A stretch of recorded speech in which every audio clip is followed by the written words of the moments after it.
بہت شکریہ کہ آپ یہاں پہ تشریف لائے.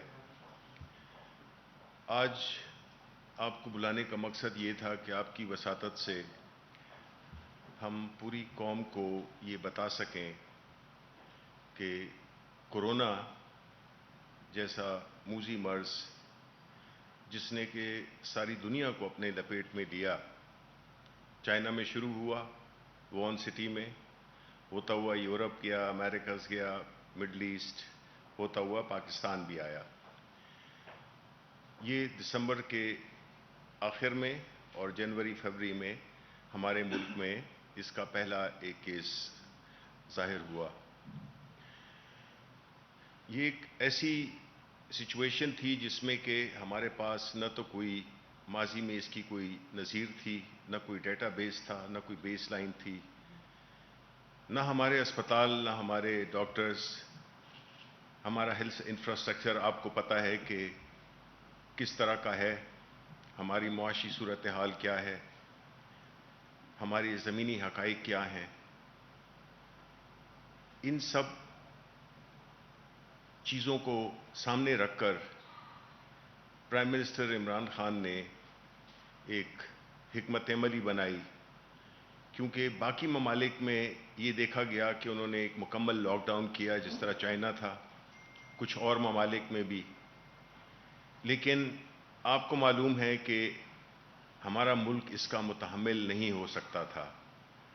ہم نے کچھ عرصے کے لیے لاک ڈاؤن کیا، لیکن اس کے جو نتائج تھے، ہماری لیڈرشپ نے یہ فیصلہ کیا کہ یہ ایک ایسی چیز ہے جو کہ پائیدار نہیں ثابت ہو سکتی، سسٹینیبل نہیں ہے لاک ڈاؤن.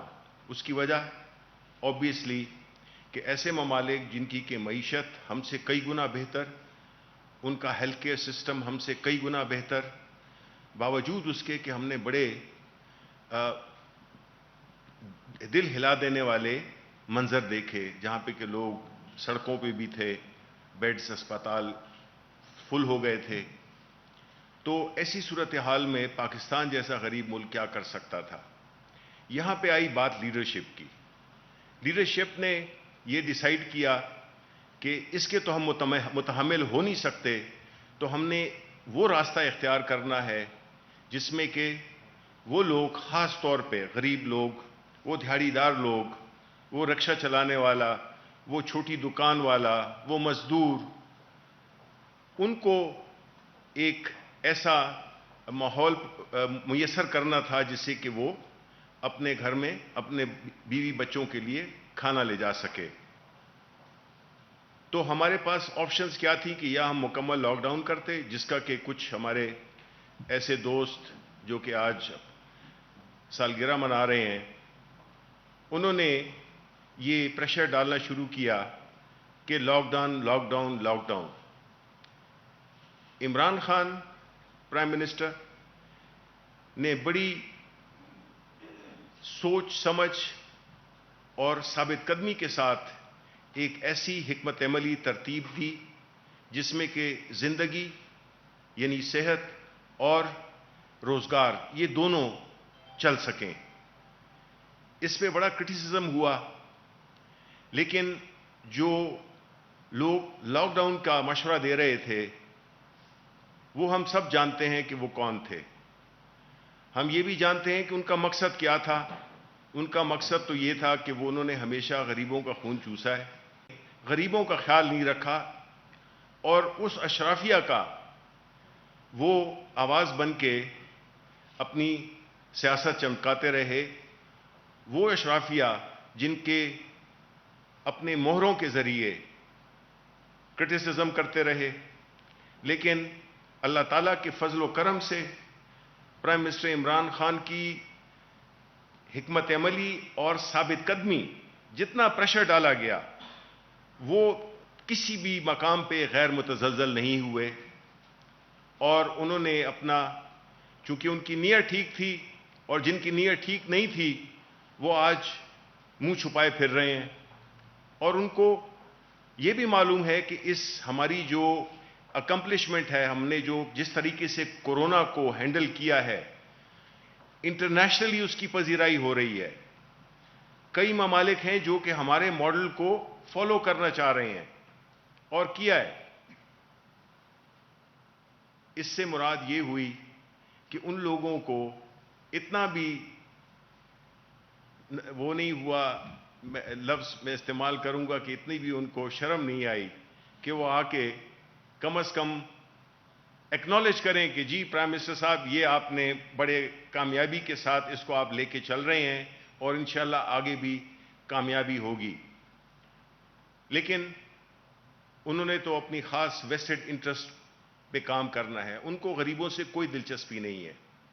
ایک خاص پروگرام جو کہ احساس کے نام سے کوئی 160 ارب روپے کی تقسیم کی گئی ان غریبوں کے جو کہ منیمم وہ پاورٹی لائن پہ بالکل پورے اترتے تھے، اور تقریباً 1,31,00,000 لوگوں کو یہ پیسے پہنچائے گئے اس شفاف طریقے سے، اس منظم طریقے سے کہ کسی نے، ہمارے جو مخالفین ہیں انہوں نے بھی اس کو چیلنج نہیں کیا.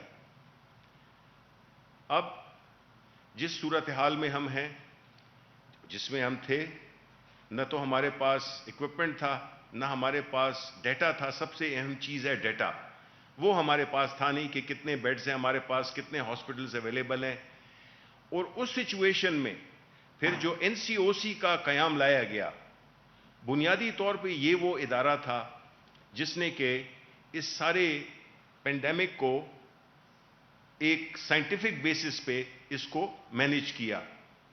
میں اس وقت پاکستان کے عوام، doctors, nurses, paramedical staff, police, district administration, یہ جتنے بھی لوگ تھے جنہوں نے کہ انتھک محنت کے ذریعے اپنی جانیں خطرے میں ڈال کے، اور آپ کے صحافی بھی، میڈیا نے جو رول ادا کیا وہ قابل رشک ہے. اور اس نے ایک بار پھر ہمارے ملک کو یہ یقین دہانی کرائی ہے کہ اگر خدا نہ خواستہ ہم پہ کوئی آفت آ پڑے تو اس کے لیے ہم ایک قوم بن کر کھڑے ہو سکتے ہیں.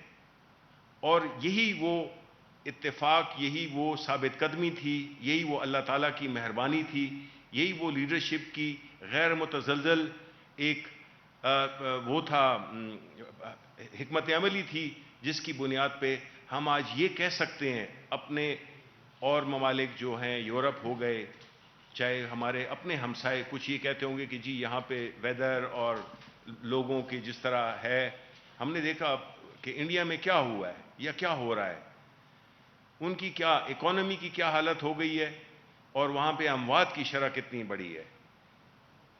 اور اسی طرح میں یہ سمجھتا ہوں کہ یہ سفر جو کہ ہم نے شروع کیا تھا، اس میں اللہ تعالیٰ نے ہم پہ بڑا کرم کیا.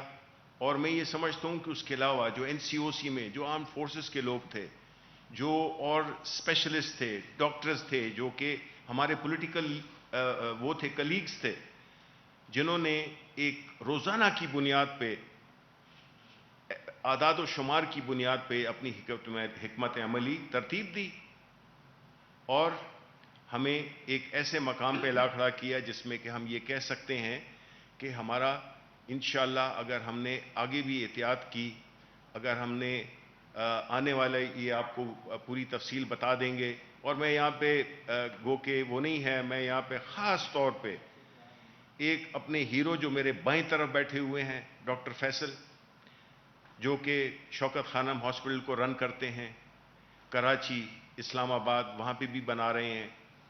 ایک سیلف لیسلی ابھی بھی لاہور کل گئے تھے ایک بہت ہی مقدس کام کرنے، اور واپس آئے اس کے آپ کے ساتھ یہ شیئر کر سکیں.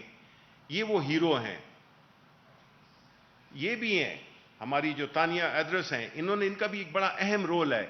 اور اس کے علاوہ کئی ایسے ہیروز ہیں جو کہ منظر عام پہ نہیں ہیں، جنہوں نے اپنی پوری انتھک کوشش سے ہمیں اس مقام پہ کھڑا کیا جس میں کہ دنیا میں ہماری پذیرائی ہو رہی ہے. اور ہم ایک بڑے ہی کرائسس سے، جس میں کہ ہماری اکانومی بالکل تباہ و برباد ہو سکتی تھی، ہمارے ملک میں ایک قسم کا خانہ جنگی ہو سکتی تھی، ہماری جو ایک وہ ہے فوڈ کی سپلائی چین ہے وہ تک ڈسٹرپٹ نہیں ہوئی. چیزیں مہنگی سستی ضرور ہوئیں، وہ تو ہوتا ہے، یہ حالات نارمل حالات نہیں ہیں، یہ جنگ سے بھی زیادہ خطرناک حالات ہیں. تو میں اس سے پہلے کہ ان کو ڈاکٹر اپنا تانیہ ایدرس کو دعوت دوں کہ وہ بتا سکیں کہ کس طرح سے انہوں نے یہ ڈیٹا شیئر کیا اور کس طرح سے انہوں نے اس سے نمبر آزما ہوئے. ڈاکٹر جی تانیہ. شکریہ شبیر صاحب.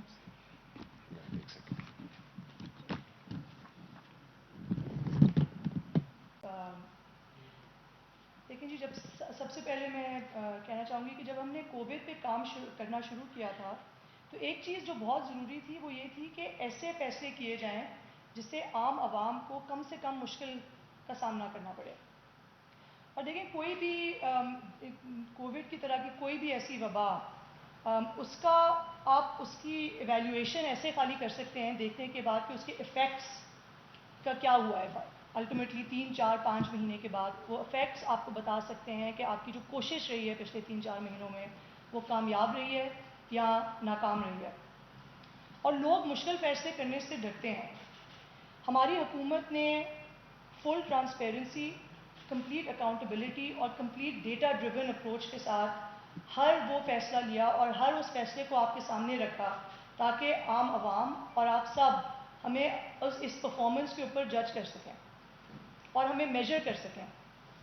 اور یہ تھرو آؤٹ سب کچھ ہماری ہیلتھ منسٹری کی ویب سائٹ سے لے کے ہماری ریسورس مینجمنٹ سسٹم سے لے کے ہر ایک سسٹم جو ان پلیس ہوا ہے وہ اس لیے ہوا ہے تاکہ سب کچھ ٹرانسپیرنٹلی اور اکاؤنٹیبل طریقے سے ہو سکے. اور آج آپ یہ دیکھ رہے ہیں کہ کووڈ سے ہونے والی جو اموات ہیں، جو ڈیلی نئے کیسز ہیں، وہ اب کم ہو رہے ہیں الحمدللہ. پازیٹیوٹی ریشو اب سنگل ڈیجٹس میں آ چکا ہے. R0 جو ایک ایسا میجر ہے جو پوری دنیا میں استعمال ہوتا ہے وبا کے پھیلاؤ کو سمجھنے کے لیے، وہ اب کافی حد تک گر رہا ہے پاکستان میں، اور اس میں اللہ کا بہت بہت شکر کرنے کی ضرورت ہے ہمیں.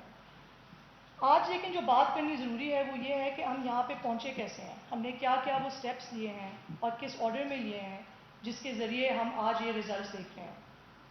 دیکھیں، ہمارا الٹیمیٹ مقصد یہ تھا کہ کام ایسا کیا جائے جس کے لانگ ٹرم فوائد ہمارے سسٹمز کو ہوں. ہم ایسی چیزیں نہ کریں جو خالی کووڈ کے دوران ہمیں فائدہ پہنچائیں اور بعد میں ہمیں اس کا فائدہ نہ ہو، اور ہم فیوچر کے لیے کسی نئی وبا کے لیے زیادہ تیار ہو سکیں. اور وقتی آسان یا ان ریئلسٹک اقدامات پہ ڈپینڈ کرنے کے بجائے ہم نے لانگ ٹرم سسٹینیبل فیصلہ سازی کو پرائیورٹی دی. اور اس میں سب سے پہلے جو میں بات کرنا چاہوں گی وہ یہ تھی کہ دیکھیں، ان سب تمام اسٹیک ہولڈرز کو ساتھ لانا بہت ضروری تھا تاکہ ایک سب مل کے ایک کامن مقاصد کے لیے ساتھ اکٹھی محنت کر سکیں. اور اس کے لیے NCOC کی اسٹیبلشمنٹ ایک گلوبل مثال ہے. آج پاکستان میں تو ایک ہے ہی یہ مثال، لیکن گلوبلی اس سسٹم کی ایک تعریف کی جا رہی ہے جس میں فیڈرل حکومت، صوبائی حکومت اور فوج نے مل کر ہر فیصلہ ساتھ لیا ہے. پھر گلوبل رسپانسز کو دیکھ کے، بیسٹ پریکٹسز کو دیکھ کے، اور لیکن ہماری جو آن دا گراؤنڈ ریالٹیز ہیں ان کو سمجھ کے یہ بہت ضروری تھا کہ ہم فیصلوں کو ایک بڑے ایکوریٹ اور ریئل ٹائم ڈیٹا کے ذریعے سے ہر فیصلہ لے سکیں. اور اس کو کرنے کے لیے ہمارا سب سے جو پہلا اور سب سے شاید ضروری اسٹیپ یہ تھا کہ ہم ایسے سسٹمز پیدا کریں جس سے پورے ملک کا سب سے جو کرٹیکل انفارمیشن ہے، کہاں پہ ٹیسٹ ہو رہے ہیں، کتنے ٹیسٹ ہو رہے ہیں، کہاں پہ پیشنٹس پازیٹیو نکل رہے ہیں، ہسپتالوں میں کیا سینیریو ہے، بیڈز کتنے ہیں، وینٹیلیٹرز کتنے ہیں، کتنے خالی ہیں، کتنے استعمال میں ہیں، اس سب کی ایک سچویشن ہمیں ریئل ٹائم بیسس پہ سینٹر میں نظر آ رہی ہو تاکہ ہم اس کے بیسس پہ فیصلے کر سکیں. فروری میں جب اس وبا کا پہلا کیس پاکستان میں آیا تھا ہمارے پاس ایسا کوئی سسٹم موجود نہیں تھا، اور مجھے بہت فخر ہے کہ ہم سب نے مل کے NCOC کے اندر فیڈرل لیول پہ، پروونشل لیول پہ ملٹیپل اداروں نے مل کے ان سب سسٹمز کو آج بنایا ہے جس کے تحت آپ آج سب یہ رپورٹنگ دیکھ رہے ہیں. اور شروع میں ہمارے پاس ڈیٹا کیونکہ کافی کم تھا، ہم نے شروع میں پروجیکشنز کرنی شروع کر دی تھیں تاکہ ہمیں اندازہ ہو سکے کہ ہمیں کن کن چیزوں کے لیے اپنے آپ کو تیار کرنا ضروری ہے. اور پروجیکشنز بھی کرنے کے لیے ہم نے 3 فرق قسم کے ماڈلز استعمال کیے. ایپیڈیمیولوجیکل ماڈلز، اسٹیٹسٹیکل ماڈلز، اور ہم نے آرٹیفیشل انٹیلیجنس تک کا استعمال کیا تاکہ ہم اپنی تیاری کو پوری طریقے سے کمپلیٹ کر سکیں. پروکیورمنٹ کتنی ضروری ہے، اور ہمارے ہیلتھ سسٹم پہ ہمیں سمجھ آ سکے کہ کب جا کے بوجھ پڑنا شروع ہوگا. لاک ڈاؤن جب کرنے کا فیصلہ ہوا، آپ کو پتہ ہی ہوگا کہ ہم نے لاک ڈاؤن دوسرے ممالک کے کمپیریزن میں کافی جلدی کر لیا تھا.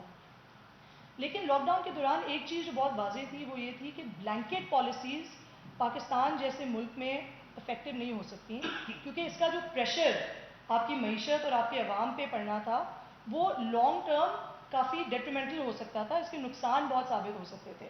اور ہمارے پرائم منسٹر نے بھی بار بار اس پوائنٹ کو ایمفسائز کیا شروع سے، جب لاک ڈاؤن شروع بھی ہوا تھا. سب سے بڑا چیلنج اس دوران یہ تھا کہ ہم کو ایک ایسی اسٹریٹجی کی تجویز کریں جس کے ذریعے معیشت کے بھی پہیہ چلتا رہے، لیکن کرونا کے پھیلاؤ کے اوپر آپ کا کنٹرول ہو سکے، اور فرنٹ لائن ہیلتھ ورکرز اور آپ کی جو صوبائی حکومت ہے اور اس کی جو ایڈمنسٹریشن ہے اس کو پوری طرح سینٹر سے سپورٹ مل سکے. اور کیونکہ ہمارے پاس امیر ممالک جیسے وسائل نہیں تھے، ہم لاکھوں ٹیسٹ روز کے نہیں کر سکتے تھے، تو ہمیں ایک بڑی ٹارگیٹڈ ٹیسٹنگ اسٹریٹجی تجویز کرنے کی ضرورت تھی. اور سمجھیں کہ لاک ڈاؤن نے جو ایک تالا لگا دیا تھا ہمارے ملک پہ، اس تالے کو کھولنے کے لیے ہمیں ایک چابی کی ضرورت تھی، اور وہ چابی بنی ہماری ایک TTQ اسٹریٹجی، ٹریس، ٹیسٹ اور کوارنٹین. اس اسٹریٹجی کا مین مقصد یہ تھا کہ آپ بڑے افیکٹو طریقے سے ان لوگوں کو ٹیسٹ کریں جن کا سب سے زیادہ رسک ہائی ہے کرونا کو آگے پھیلانے کا.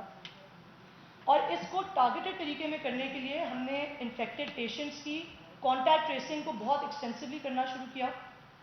ہم نے کووڈ ہیلپ لائن اسٹیبلش کی جس کے ذریعے لاکھوں کالز آئیں ہمیں، اور اس کے ذریعے بھی ہم اسٹیبلش کر سکے کہ کن لوگوں کو گھر پہ بیٹھے ہوئے سمٹمز ہیں. ٹیلی ہیلتھ کے ذریعے ہم نے اسٹیبلش کیا کہ کن لوگوں کو سمٹمز ہیں اور کن لوگوں کو ہمیں جا کے ٹیسٹ کرنے کی ضرورت ہے، اسپیشلی جو لوگ ہائی رسک ہیں اور جن کو ایکسپوجر زیادہ ہوا ہے. یہ اسٹریٹجی اپریل کی 23 تاریخ کو TTQ کی اسٹریٹجی پورے ملک میں استعمال ہونی شروع ہوئی، اور آج 3 مہینوں کے بعد 1/3 ٹیسٹنگ ہماری جو ہو رہی ہے ابھی وہ اس اسٹریٹجی کے ذریعے ہو رہی ہے. ان سب نظام کے دوران ایک اور بھی چیز یہ بہت ضروری تھی کہ کرونا ختم نہیں ہوا تھا، کرونا کے نئے آؤٹ بریکس نے آنا تھا اور آتے رہنا تھا. ہمارا کام یہ تھا کہ ہم ان آؤٹ بریکس کو جتنی جلدی آئیڈینٹیفائی کر سکیں اور جو اتنی جلدی ان کو کنٹرول کر سکیں، وہ ہمارا کام تھا کہ ہم اس کو اس طرح کریں تاکہ ہمیں دوبارہ پوری طرح لاک ڈاؤن کی طرف نہ جانے کی ضرورت پڑے. اور کیونکہ ہم نے اس ڈیٹا کی بنیاد کے اوپر کام کر لیا ہوا تھا، ہمارے پاس انفارمیشن آ رہی تھی ریئل ٹائم کہ پیشنٹس کدھر سے آ رہے ہیں، کتنے آ رہے ہیں، کس جگہ پہ کتنی تیزی سے پیشنٹس پازیٹیو ہو رہے ہیں، اس جگہ کی آبادی کتنی ہے. ان سب انپٹس کو ساتھ رکھتے ہوئے ہم نے ایک اسمارٹ لاک ڈاؤن کا ایک سسٹم تجویز کیا، جو مجھے بہت فخر ہے، میں فخر سے کہہ سکتی ہوں کہ پاکستان پہلے کچھ ان ممالک میں تھا جس نے اس اسٹریٹجی کو اور اس طرح کے سسٹم کو رول آؤٹ کرنا شروع کیا. اور آج آپ اس سسٹم کی وجہ سے دیکھ رہے ہیں کہ نہ ہمیں کمپلیٹ لاک ڈاؤن کی طرف جانے کی ضرورت پڑ رہی ہے، اور اب ہم آہستہ آہستہ اپنی معیشت، اپنے کاروباروں کو، اپنی انڈسٹریز کو کھول سکتے ہیں. ان سب چیزوں میں ایک ایک سٹیپ جس کی میں نے ابھی بات کی ہے، ان سب چیزوں میں ڈیٹا کا رول کرٹیکل تھا.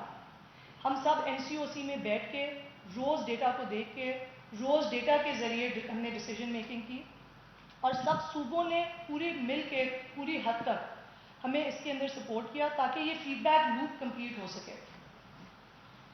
اس وجہ سے آج ہمیں سب کو بڑا فخر ہے اور اللہ کا شکر ہے کہ ان لمیٹڈ وسائل کے باوجود ہم نے اس وبا کو کنٹرول کرنے کی پوزیشن میں ہم ہیں. اس کے ساتھ میں ڈاکٹر فیصل کو پاس اوور کرنا چاہوں گی. شکریہ جی.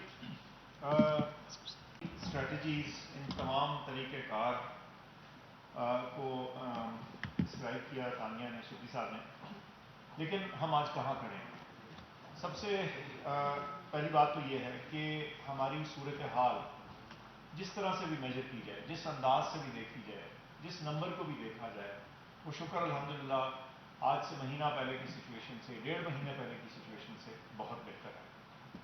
آپ کسی بھی اعداد و شمار کو کسی سائٹ سے بھی دیکھیں، نئے کیسز، وہ تمام کیسز جو ہسپتالوں میں ہیں جن کو علاج کی ضرورت پڑ رہی ہے، شرح اموات، یہ وہ تمام چیزیں، ٹیسٹ کی پازیٹیوٹی کا پرسنٹیج، یہ وہ تمام چیزیں ہیں جو تمام تر جو اسٹیٹسٹکس ہیں وہ ایک ہی ڈائریکشن میں موو کر رہے ہیں۔ سب سے پہلے تو میں سمجھتا ہوں کہ خدا کا شکر ادا کرنے کی ضرورت ہے کہ ہم یہاں اس بہتر صورتحال میں موجود ہیں۔ انسان کوشش کرتا ہے، نتیجہ اللہ تعالیٰ دیتا ہے۔ تو وہ تمام کیا کوششیں تھیں یا وہ کیا چیزیں تھیں، ان کا جو جن معاملات کا تعلق ڈیٹا سے اور سسٹمز کو بلڈ کرنے سے تھا، وہ تو آپ کو تھوڑا بتایا، لیکن میں ایک چیز پہ بڑی دوبارہ سے شاید اس کو اسٹریس کرنے کی ضرورت سمجھتا ہوں، وہ یہ یکجہتی ہے، ایک کامن پرپز کے تحت موو کرنا ہے۔ وزیر اعظم کا ویژن یہ تھا کہ ہم نے ایک درمیانہ راستہ اختیار کرنا ہے جس میں بیماری سے بچاؤ بھی رکھا جائے اور ہم اپنی کاروبار زندگی، اپنی زندگی، ہمارے لوگوں کی ویل بینگ جو ہے وہ بھی جاری رکھی ہے۔ اس راستے کو تلاش کرنے کے لیے وہ تمام اسٹریٹجیز استعمال کی گئیں جن کا ذکر ہے، جس میں ڈیٹا تھا، انالیسس تھا، غور و غوص تھا، کنسلٹیشن تھی، لیکن سب سے بڑھ کر ٹیم ورک تھا۔ میں سمجھتا ہوں یہ ٹیم ورک ہمارے این سی او سی کے ذریعے، ہمارا این سی او سی اس ٹیم ورک کی عکاسی کرتا ہے، لیکن مجھے ایک دفعہ یہ لگتا ہے کہ اس کی جو پوری گہرائی ہے یا جو اس کی پوری باریکی ہے وہ شاید ہم کبھی کبھار آپ تک نہیں پہنچا سکتے۔ اس میں تمام فیڈرل ادارے، ہمارے صوبائی حکومتیں، ہمارے انسٹیٹیوشنز، ہماری پبلک انسٹیٹیوشنز، ہماری پرائیویٹ انسٹیٹیوشنز، میں سمجھتا ہوں کہ جس طرح سے بڑھ چڑھ کے ہمارے لوگوں نے اس میں حصہ لیا ہے اور اس میں کنٹریبیوٹ کیا ہے، ٹیم ورک کی میرے خیال سے یہ شاید دنیا دیکھے گی کہ بہترین مثالوں میں انشاءاللہ شامل ہوگی۔ اچھا، اب سوال یہ ہے کہ یہاں تک تو ہم پہنچ گئے، یہ تو موجودہ سچویشن بہتر ہے، لیکن آئندہ آنے والے دنوں میں ہم کیا صورتحال دیکھتے ہیں اور ہم نے کیا طریقہ کار اختیار کرنے ہیں تاکہ ہم اسی بہتر سچویشن پہ انشاءاللہ چلتے رہیں۔ آپ نے دیکھا کہ جب ہمارے سسٹم پہ دباؤ پڑا تو ہمارے جو فرنٹ لائن ورکرز ہیں، ہمارے ہیروز جو ہیں، جن میں بہت ساروں نے اپنی جان دے دی اس سارے پروسیس میں، ڈاکٹرز، نرسز، دیگر ورکرز، دوسرے فرنٹ لائن ورکرز، ڈاکٹرز اور ہیلتھ کیئر کے علاوہ، ایک شدید پریشر تھا جون کے مہینے میں۔ تو بات یہ ہے کہ میں سمجھتا ہوں کہ کسی قسم کی بھی جو ہمارے ایکشنز ہیں ان کے نتیجے نکلتے ہیں۔ چھوٹی عید کے لگ بھگ اس سے پہلے جو موومنٹ میں اضافہ ہوا، انٹر مکسنگ میں لوگ باہر نکلے، اس سے بیماری کے پھیلاؤ پر ایک واضح اثر نظر آیا۔ اب بات یہ ہے کہ نہ صرف کہ وہ ہمارے ہیلتھ سسٹم پہ پریشر آیا، ہمارے تمام انتظامی ادارے جو ہیں وہ اس کے اندر پریشر میں آئے۔ اب آگے بڑی عید آ رہی ہے، دیگر ریلیجس ایونٹس آ رہے ہیں، محرم ہے، ہم نے اسکول بھی کسی نہ کسی پوائنٹ پہ جو تعلیمی ادارے ہیں وہ بھی کبھی نہ کبھی تو کھلیں گے، ظاہر ہے ہم نے اپنے بچوں کو، اگلی جنریشن کو تعلیم سے محروم نہیں رکھنا۔ تو اس دوران میں پھر وہ کیا چیزیں ہیں، وہ کیا طریقہ کار ہیں جن کو اختیار کیا جائے جو ہمیں اس سارے مسئلے سے سیفلی آگے لے کے چلنے میں کامیاب کریں۔ اس میں سب سے پہلے تو میرے خیال سے ہمیں کچھ ذمہ داری بطور انسان، بطور پاکستانی، بطور شہری بھی اٹھانی ہے۔ ظاہر ہے کچھ ذمہ داریاں حکومت کی ہیں، ان میں ہماری جو امیڈیٹ ہے مسئلہ جو عید کے دوران جو مویشی منڈیاں ہیں ان کا ڈسپلن حکومت انشور کروا رہی ہے۔ تمام حکومتیں، تمام صوبائی حکومتوں نے ڈیزگنیٹڈ یہ مویشی منڈیاں بنائی ہیں، تو ضروری ہے کہ اس ڈسپلن کو مینٹین رکھا جائے۔ لیکن آگے چل کے کچھ اور بھی چیزیں ایسی ہیں جن کو ہمیں دیکھنے کی ضرورت ہے اور جن کو اڈاپٹ کرنے کی ضرورت ہے۔ کچھ چیزیں ایسی ہیں، کچھ احتیاطی تدابیر ایسی ہیں کہ آئندہ آنے والے دنوں، ہفتوں، مہینوں اور شاید اس سے بھی زیادہ کے لیے ہمیں مکمل طور پہ ایک عرصے تک ہمیں ان کو اڈاپٹ کرنے کی ضرورت ہے۔ ماسک کے بغیر باہر یا کراؤڈ والی جگہ میں نہ جائیں جہاں آپ کا لوگوں سے براہ راست اور ڈائریکٹ واسطہ ہو جو آپ کے قریب بیٹھے ہیں۔ فاصلہ رکھیں، تھوڑا سا گیپ رکھیں. ماشاءاللہ آپ سب لوگ آج گیپ رکھ کے بیٹھے ہیں، ہم بھی کوشش کر رہے ہیں کہ ایک دوسرے سے تھوڑے دور بیٹھیں. اور سوشل ڈسٹینسنگ، جس کا مطلب ہے کہ ہم بے وجہ بے جا جو ہجوم ہے لوگوں کا اکٹھا ہونا ہے اس کو اوائڈ کریں. مجمع کی صورت اگر آئی جائے، مجبوری ہے، تو کم از کم وہ تمام احتیاطی تدابیر کا پھر بھی استعمال کیا جائے. فاصلہ، ماسک کا استعمال، ہاتھوں کو صاف کرنا، کیونکہ آپ سب کو اب معلوم ہے کہ بسا اوقات ہاتھ لگنے سے بھی یہ بیماری، ٹچ کرنے سے یہ وائرس کسی سرفیس پہ اگر پڑا ہو تو آپ کا ہاتھ لگے تو وہاں سے آپ کے ناک اور منہ میں جا سکتا ہے. تو ان تمام چیزوں کو اڈاپٹ کرنا بڑا ضروری ہے. میں سمجھتا ہوں کہ جس بہتر مقام پہ ہم کھڑے ہیں اس کو اللہ کرے ہم فردر بہتر کر سکیں اور اس بیماری سے مکمل اور فائنل چھٹکارا حاصل کر سکیں. لیکن اگر ہم نے بد احتیاطی کی، میں پھر یہ دہراتا ہوں، اگر ہم نے بد احتیاطی کی اور ہم نے ان تمام چیزوں کا مظاہرہ کیا جو ایسے ملکوں میں دیکھنے میں آئی جہاں ہجوم بڑھ گئے، لوگ اکٹھے ہو گئے، لوگوں نے سوچا اب یہ ختم ہو گیا، اگر ہم نے وہ چیز اڈاپٹ کی تو ہم پھر اس مشکل اور نازک صورتحال میں آ جائیں گے جس میں ہم چند ہفتے پہلے اس کے قریب آ رہے ہیں. میں آپ کی توجہ، آپ کی موجودگی اور آپ کی کوآپریشن کا انتہائی شکر گزار ہوں. ایک سیکنڈ جی، میں جی جس طرح آپ نے سنا کہ کس منظم اور کس سائنسی بنیادوں پر اور اللہ کا کرم کو ملا کر ہم اس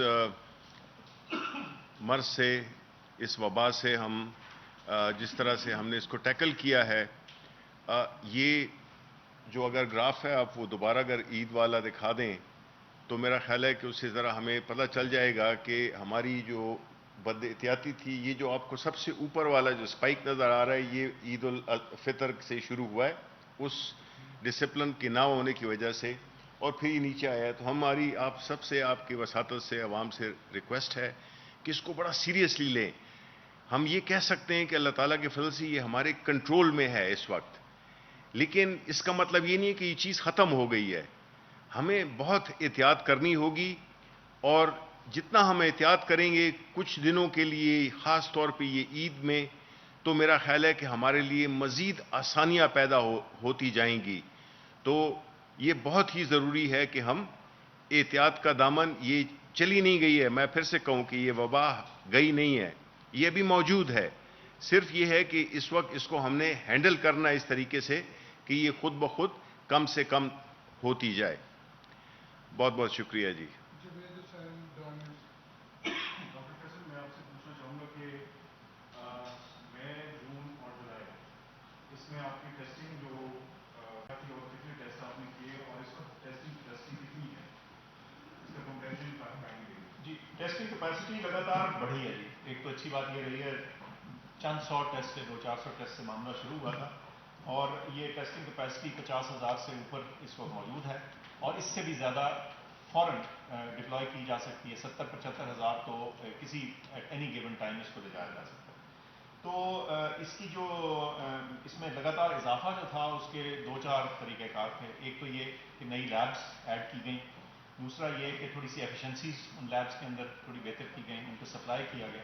تو اس وقت کیپیسٹی کا ہمارے پاس کسی قسم کا کوئی کمی نہیں.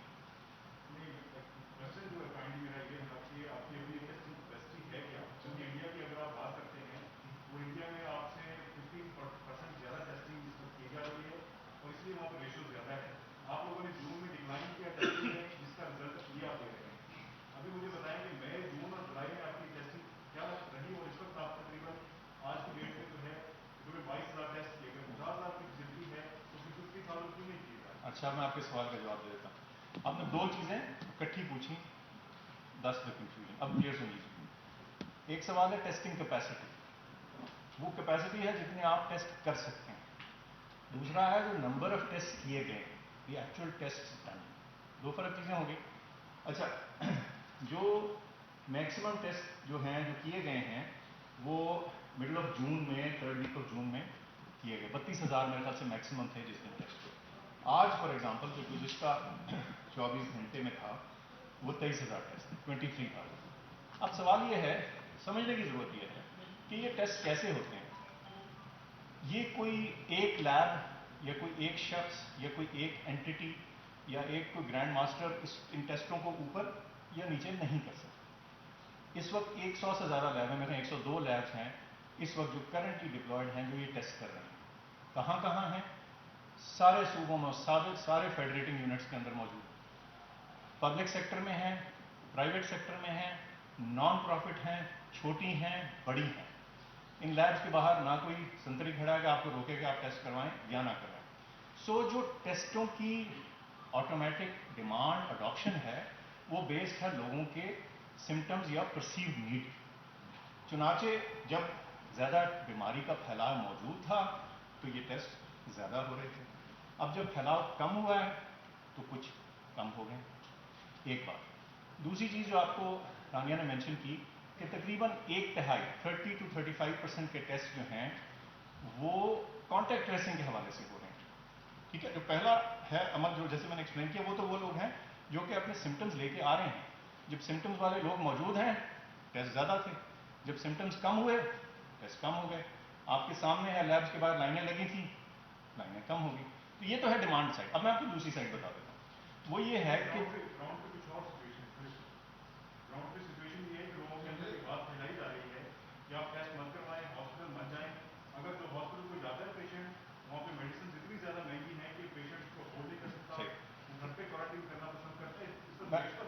میں اگر بات مکمل کروں تو آپ کا آنسر آ جائے گا۔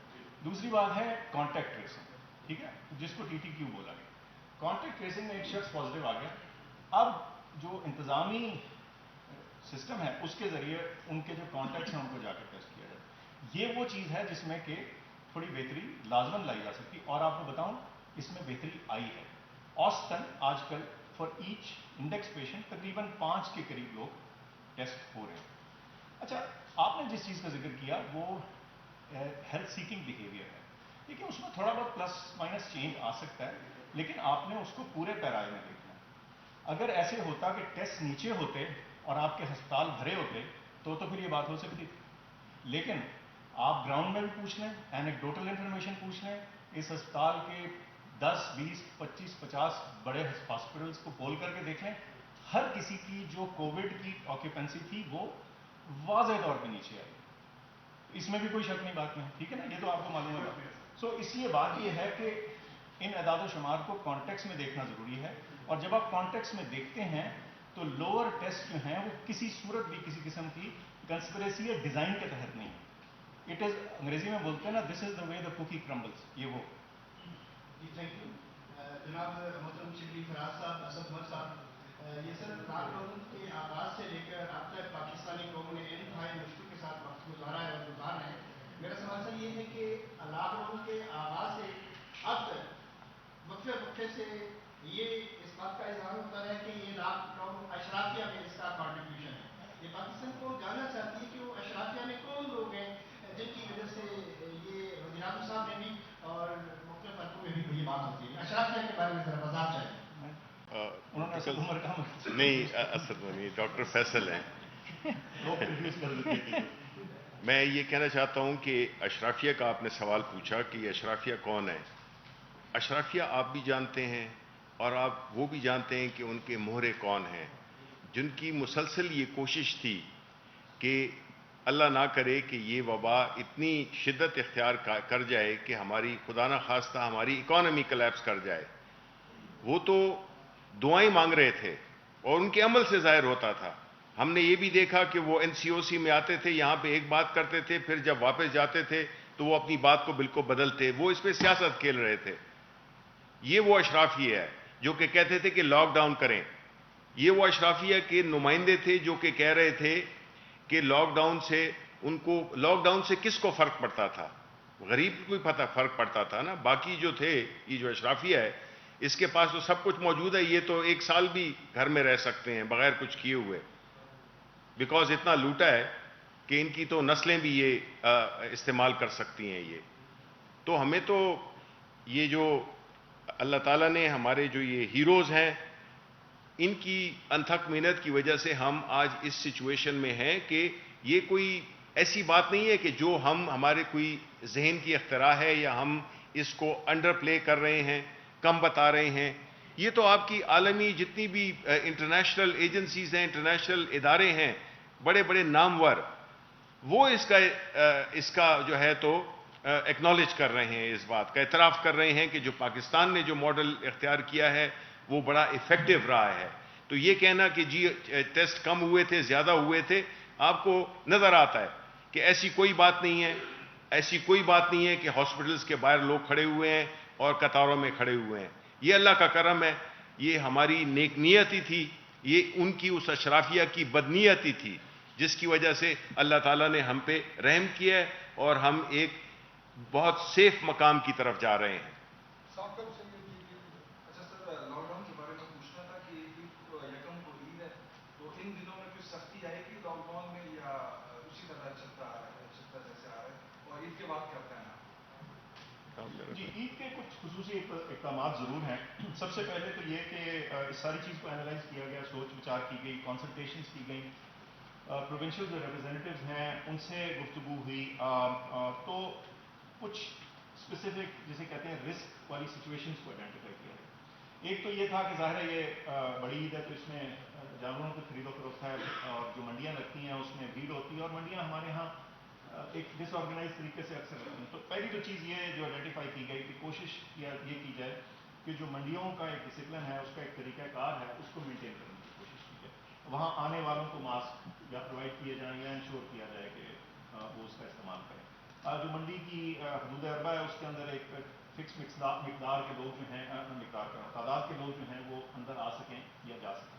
تو یہ تو وہ ایک ایڈمنسٹریٹو سے کچھ ایکشنز ہیں جو اس حوالے سے منڈیوں کی پلیسمنٹ جو ہے وہ قدرے دور کی جائے اور ایسی جگہ کی جائے جہاں پہ کھلا میدان ہو. دوسرا جو معاملہ ہے وہ عید کا دن خصوصی طور پہ یا اس سے جو اس کو لیڈ اپ ٹو دا عید ہے، اس میں میرے خیال سے جو میسج ہم نے دینے کی کوشش کی ہے، اور میرے خیال سے حکومت نے بھی اس پہ کافی کیا، تمام صوبائی حکومتوں وہ یہ کہ اس کو سادگی سے منایا جائے.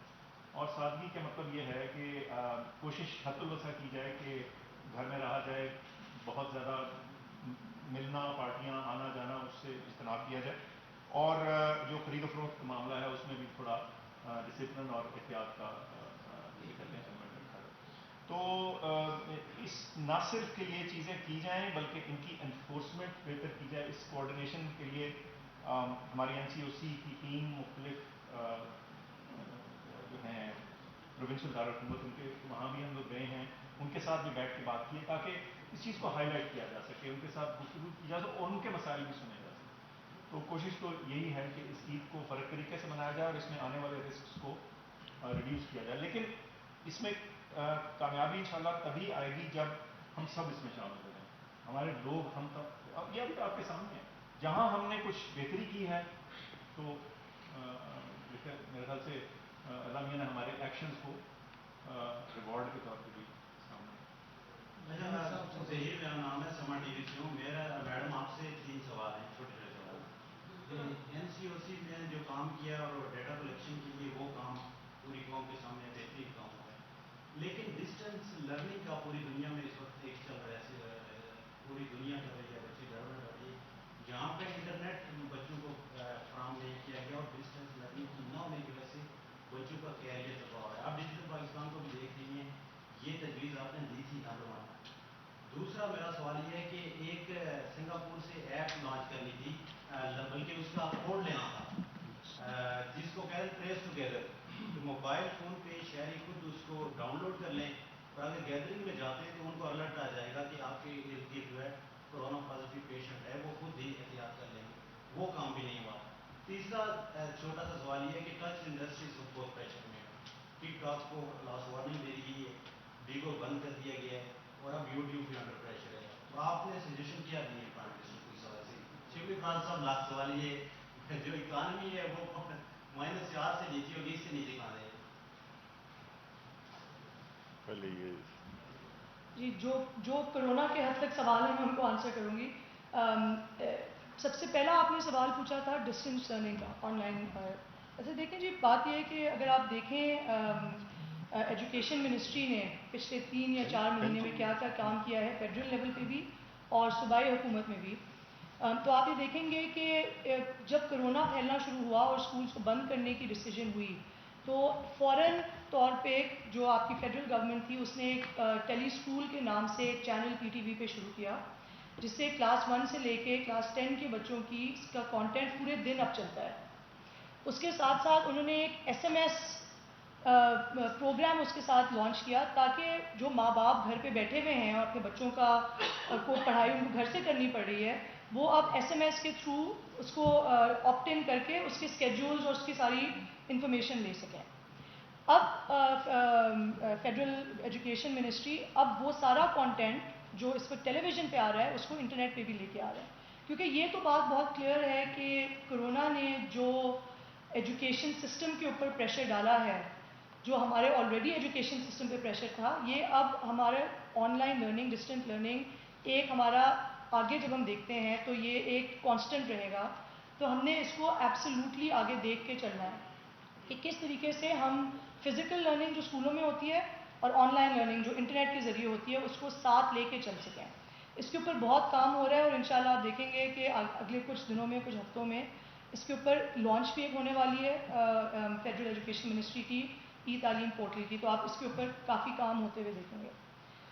دوسرا آپ نے کویشچن پوچھا تھا ٹریس ٹوگیدر، ایک بلوٹوتھ کی ایپ ہے جو سنگاپور میں، اور اس طرح کی ایپس بہت سارے اور ممالک میں بھی لانچ ہوئی ہیں۔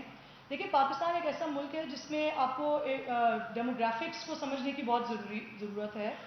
ہمارے یہاں جو ایک تو فرسٹ آف آل آپ کے اسمارٹ فون یوزرز، کیونکہ یہ ایپس خالی اسمارٹ فون یوزرز کے لیے کام کرتی ہیں اور ان اسمارٹ فون یوزرز کے لیے کام کرتی ہیں جن کے فون بلوٹوتھ انیبلڈ ہوں۔ ہمارے نمبرز اگر آپ دیکھیں، ہماری 220 ملین کی پاپولیشن ہے، اس میں سے آپ کی 30 یا 35% آبادی جو ہے وہ اسمارٹ فون انیبلڈ ہے، ان میں سے بھی آدھے سے کم کے پاس ایسے فونز ہیں جو بلوٹوتھ انیبلڈ ہیں۔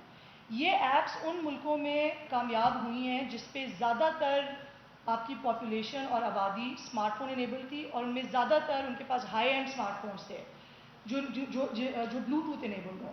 تو اس وجہ سے ہم نے اس چیز کو زیادہ اٹینشن دینے کے بجائے اور بہت ساری سولوشنز کو ان پلیس کرنے کی کوشش کی۔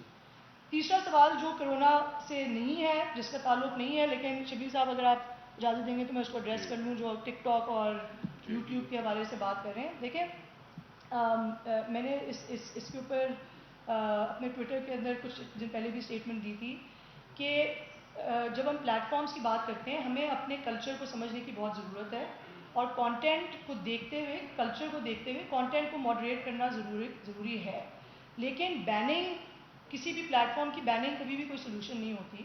یہ پرابلمز جب تک آپ پالیسی میکنگ، لیجسلیٹو چینج اور ڈائلاگ کے ذریعے سے سالو نہیں کریں گے ان کمپنیز کے ساتھ اور اپنے کلچر کو سمجھنے کے ساتھ، تب تک آپ اتنی چیز کو آگے لے کے نہیں بڑھ سکتے۔ ہم یہ نہیں کہہ سکتے کہ جو کلچرل چیز ایکسیپٹ ہوتی ہے امریکہ میں یا یورپ میں وہ پاکستان میں بھی ایکسیپٹ ہوگی۔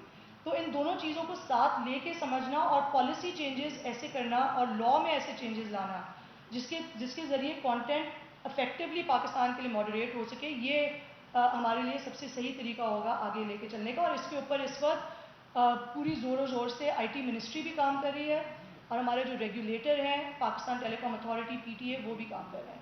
شکریہ شبیر صاحب۔ جی بس لاسٹ میں ان کو آپ کا جو سوال تھا اکانومی کے بارے میں یہ کہتا چلوں کہ سب سے پہلے تو یہ ہے کہ ہماری اکانومی کو اتنا نقصان نہیں ہوا جتنے کہ ہم سوچ رہے تھے، کیونکہ اللہ نے فضل کیا اور ہماری یہ جو کووڈ کی جو جس طرح ہینڈلنگ ہوئی اور اس کی وجہ سے اتنا نقصان نہیں ہوا۔ دوسری بات کہ ابھی ہم دیکھ رہے ہیں کہ جتنے IMF کے بھی جو بھی پروجیکشنز ہیں اس میں ہم نے یہ دیکھا ہے کہ کئی ایسے ممالک ہیں یورپ کے اور ڈیولپڈ کنٹریز کے جن کی جو GDP گروتھ ہے وہ نیگیٹو ہے، کوئی -6 ہے، -4 ہے۔ پاکستان کو انہوں نے 0.4% پازیٹیو میں رکھا ہے۔ یہ شو کرتا ہے بیکاز آپ نے دیکھا ہوگا جس طرح ہماری فورن ڈائریکٹ انویسٹمنٹ ریکارڈ ہوئی ہے، جس طرح ہماری ریمیٹنسز بڑھی ہیں، جس طرح ہمارے ایکسپورٹ بڑھنی شروع ہو گئی ہیں، اسی طرح جو ابھی ہاؤسنگ کا ایک بڑا ایمبیشس قسم کا ایک پروجیکٹ پرائم منسٹر کے نئے پاکستان ہاؤسنگ انیشیٹو جو ہے، اس سے جو کنسٹرکشن کی انڈسٹری میں جو ایک انتھوزیازم ایک وہ دیکھا گیا ہے، ایک انٹرسٹ دیکھی گئی ہے انویسٹرز کی طرف سے۔ آپ نے دیکھا اسلام آباد میں